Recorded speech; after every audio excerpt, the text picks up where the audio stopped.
Imagine you are living in a land where your fundamental rights are denied, where military occupation defines every aspect of your existence, and where your voice is silenced in deciding your own future. This is the harsh reality faced by the people of occupied Jammu and Kashmir.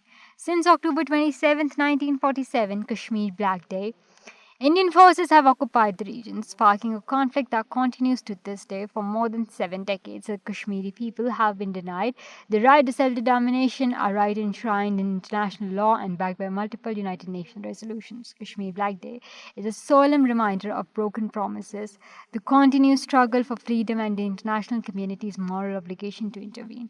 October 27th marks the tragic beginning of the Kashmiri people's long and painful struggle.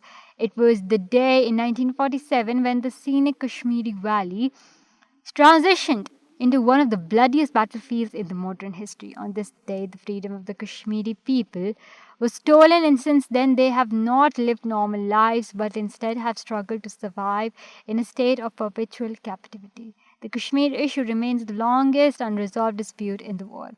With numerous dimensions, the people of Kashmir continue to pay the heavy human cost for their quest for the right to self determination. The dark chapter of Kashmir's history began when Indian troops entered and occupied the Kashmiri region, triggering a conflict that has left the Kashmir issue unresolved to this day.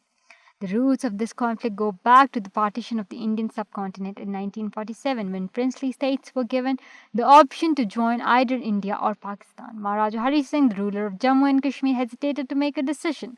On only July 19th, 1947, the Muslim Conference passed a resolution urging the Maharaja to accede with Pakistan, reflecting that the will of the Kashmiri people.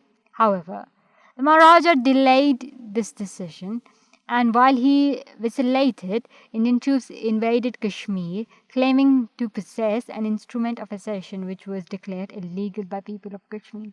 Despite India's assertions, the document of controversial instrument of accession has never been presented at the United Nations Security Council.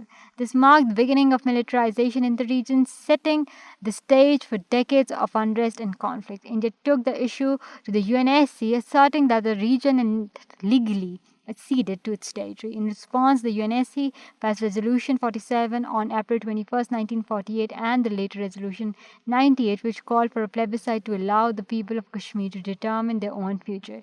Despite these resolutions, the promised plebiscite has never been held. India has consistently denied Kashmiris the right to self determination, declaring Kashmir as an integral part of India. By maintaining this narrative, India has evaded holding an impartial plebiscite in Kashmir, thus retreating from the commitments made under the United Nations resolutions after tensions escalated between the Indian government and Sheikh Abdullah.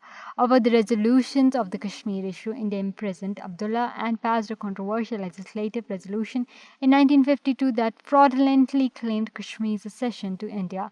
This act was a blatant violation of the UN resolution of the March 1951, which called for a fair and impartial plebiscite. In response to this illegal maneuver, the United Nations reiterated its stance on the 20th of January 1957 resolution, affirming that any future settlement of the Kashmir must reflect the will of its people.